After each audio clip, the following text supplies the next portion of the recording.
welcome to Film Frame Focus. I'm here today with Reese, Mike, and Millie. I'm Will, and we're going to be reviewing the 1978 slasher film Halloween, directed by John Carpenter. So what was your guys' thoughts on the film? What do you think about it? The fact that it was so low budget. It was low budget? Yeah, it was low budget. Because they just didn't have any money or whatever. That's why they don't use any blood.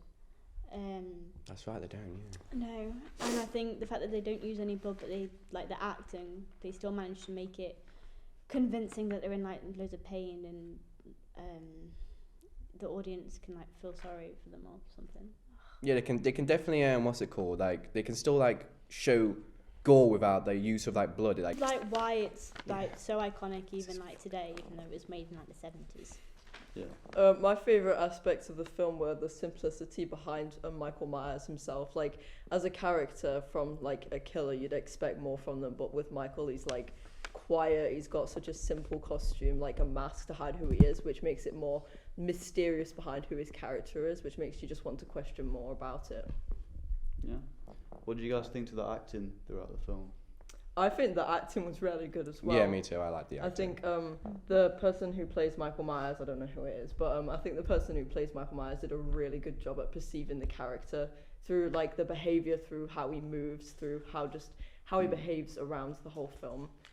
I think it was approached really well. Also, the fact that like he has like no like lines in the entire movie, but like can still like show like his amazing acting. Like, just throughout the use of no words, like, just actions and movement and everything. I feel like you don't, even though there's no words, like, the acting was really good, in my opinion, yeah. I was about to say that it literally adds to it, like, so well. Yeah. Do you think Michael Myers was then a fitting antagonist? Definitely. Oh, yeah, for sure, yeah. Okay. What would you guys give the film out of 10? 10. I'd say about, like, a 7. There's things that could be changed, but it's pretty good, yeah. What would you change?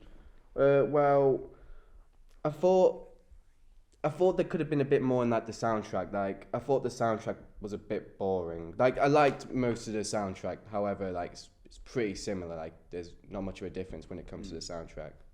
There's only, from what I've heard in the movie, there's only really 2 main soundtracks that gets used. I feel like they could have added more to it. Would have made it a bit more like scary, if you know what I mean. Yeah. I know what I mean. So what would you give it out of 10, Millie? Like an 8. What? How come not 10? It's not like the best horror film, I think, but it's still good because of like it, and it sort of gives that like nostalgia, and because it's so low budget, like you gotta give it credit where it's due and whatever. That's fair enough. Also because of how like iconic it is as well. Like, I mean, if you can literally go up to anybody and say, "Oh, do you know Michael Myers?" Yeah, of course, it's a guy with a mask and overalls and a kitchen knife. Yeah. Did you like his costume then? Well, yeah.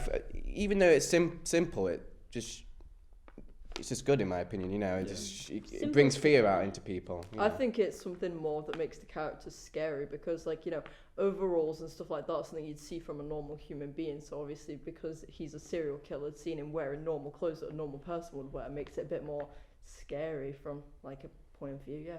Puts that edge onto the audience that it could pretty much happen to anyone because he was a kid when he killed his sister. Yeah.